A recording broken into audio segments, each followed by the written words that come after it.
brings us to your weekly capsule of health information. We like to call it Your Healthy Dose. And today we're talking about audiology, hearing loss, basically. And here to tell us a little bit more about it is audiologist Linda Carlton. Linda, good to have you along. Thank you for having me. Appreciate it. You are an audiologist. Where's your practice? I'm located at Hannibal Regional Medical Group, attached to Hannibal Regional Hospital in Hannibal. Okay, excellent. So what is an audiologist? An audiologist is a person who has advanced training, usually 6 to 7 years, that deals with people with hearing problems, balance, dizziness, that kind of thing. Okay, so really you're the best person to kind of analyze how we hear and what the best treatment is. Right. I mean, there's a lot of people that can push the buttons and do the test, but I think the important part is that you know what to do with that information, you know what to look for, you know, to tell you when the person needs to see a physician and that sort of thing. Okay. I mean, it's that kind of thing that makes an audiologist really the best person to treat somebody with hearing loss. Understood. Linda, how prevalent is hearing loss? Is it something that's a big issue? Yes, it's the third chronic illness for older Americans. That's a pretty big deal. A lot of people think of a hearing loss as not that important, not, no big deal at all, but really it changes people's lives. Only 20% of the people who have hearing loss generally seek help, and that's after usually waiting about 10 years from the time they discover they have a problem. Do you think that most people just don't realize it? I think it comes on gradually, so a lot of people don't realize it, but I think there's a lot of stigma attached to it too.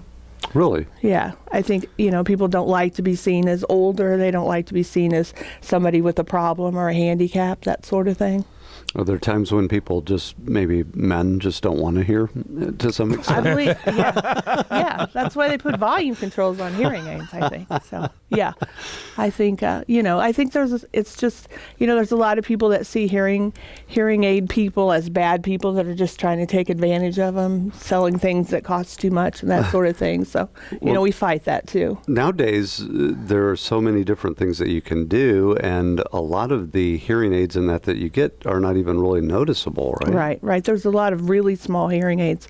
One of the latest things is a hearing aid that's compatible with an iPhone. You can actually use your iPhone to turn the hearing aid up and down, change programs, do that sort of thing. So there's a lot of new and exciting things really in hearing aids. That's great technology. Yeah. Mm-hmm. So in other words, there is an app for that. Oh, yes. It's an app. Well, when you think about hearing loss, it used to be you thought about, the older person, grandma or grandpa has a hearing problem. Do you see that with younger people? Yes, we see a lot of it, and especially the baby boomers right now, which are not usually the people you think of, people in their 70s, 80s. The baby boomers are the biggest group of people with hearing loss right now because they're such a large part of the population. Is it because they went to Woodstock? Mm-hmm.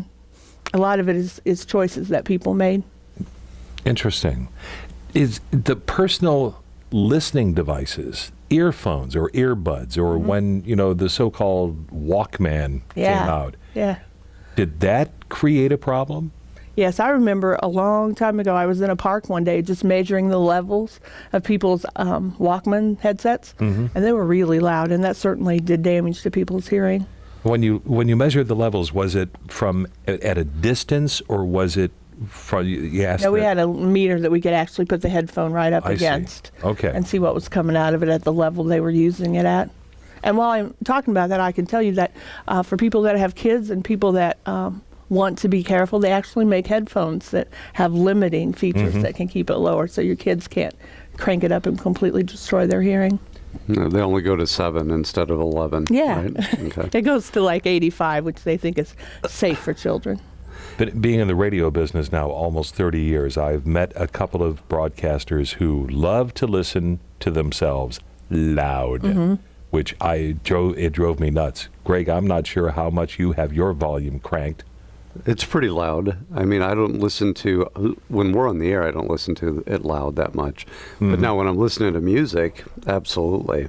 but I don't feel like I have hearing loss, but I wouldn't know unless I got tested, right? Right. Anybody who's, a little bit older, maybe 50 or over, should definitely have a hearing test if they haven't had one. And anybody who has a problem should probably have one every year just to kind of monitor it and keep tabs on things. If you have hearing loss, is there any new way, any way that's been found to rehab from that, to try to rework the ears, or to Not do really. anything that can get it back besides getting some? I mean, there are a few things that cause hearing loss that can be fixed, but in general, the kind of hearing loss that we're talking about that typically people have is not fixable, and there's really nothing you can do, and that's one of the reasons it's so important to protect it. When somebody experiences hearing loss, how does that begin? Is it usually high frequency response that is usually lost first? That is probably the most common. I mean, it's certainly not true for everybody, but that's the most common. And one reason I think that people don't notice that they have hearing loss quickly is because high frequency hearing loss doesn't really make things softer. It takes away some of the consonants, so it makes things not as clear. So a lot of people come in and say that people mumble, that type of thing. Okay. So really, the crispness and the enunciation, it becomes a little bit more. Yeah. Okay. They talk about their spouses mumbling a lot. A lot. Linda, does hearing loss affect other issues too? I mean, does it lead into other health conditions? They're actually, one of the most interesting things recently is they found a connection between dementia and hearing loss, and they've really found that people with hearing loss, untreated hearing loss particularly, have more dementia. They said that people are 2 times more likely to have dementia if they have a little bit of hearing loss, and up to 5 times more likely if they have a severe hearing loss. So, I mean, that's kind of exciting in that if we can help people with their hearing, anything that we can do to slow down dementia, to make it a little bit easier or slower, certainly those are things that we want to do for all of us. That's an interesting connection right there. It really is. A connection between hearing loss and diabetes too. Yes, people with diabetes tend to have more hearing loss, and they've never really figured out exactly why that is for sure. There's certain theories about it and such, but certainly people that are diabetic should have their hearing tested regularly. And brain loss too.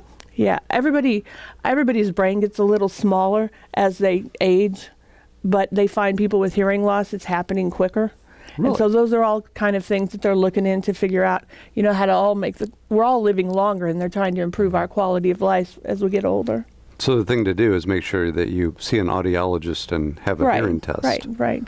Absolutely. What about protecting our child's hearing, especially when they're exposed to the personal electronic devices, gaming devices, etc.? Right. Certainly, that's when I would be looking for those volume limiting headphones, that type of thing. I mean, they're available on the internet. They're usually not more than $10 or $15, so there's not really, a good reason not to get them to protect your children. And if you're at someplace loud, you can get earplugs anywhere and use them with your children, protect your children's ears. And not be afraid to use those kind of things if they go to a loud concert venue. Right. If you go to the races, that type of thing. Definitely. Yeah, all those kind of things. It's it's more comfortable a lot of times for the children, because a lot of children I see are bothered by loud noises and that type of thing. So is our society becoming a lot more noisy than it used to be? It sure seems like it, doesn't it? It does. Yes. Mechanization has kind of aided that. Yeah, I think in some ways it's more noisy, in some ways it's quieter, because all the kids that used to be running around crazy are sitting there on their phones silent. So in that way it seems to be a little bit quieter, but certainly a lot of things are louder. Interesting.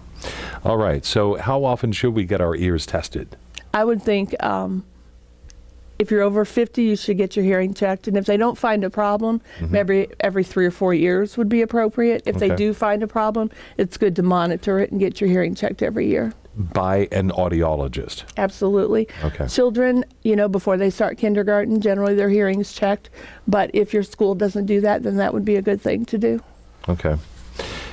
Should we clean our ears before we get checked by an audiologist, or do you check for we will check for that. Yes, okay. Yes. All and right. most audiologists are located somewhere connected to a ear, nose, and throat physician or a general physician that could take care of that if that was a problem. Okay. Good to know. Audiologists, more important now than they ever have been, especially with a booming baby boom generation. Sure. You're going to become more important each and every day, I hate to say. Interesting information. Linda, we appreciate you sharing right here on News Talk Live. Thank you for having me. All right, Thanks, thank Linda. you very much. That's Linda Carlton with the Hannibal Medical Group in association with, Hannibal Regional Medical Group in association with Hannibal Regional Hospital, There you go. who bring you a healthy dose, a weekly capsule of health information. More information online, by the way, including some replays of this broadcast, hrhonline.org.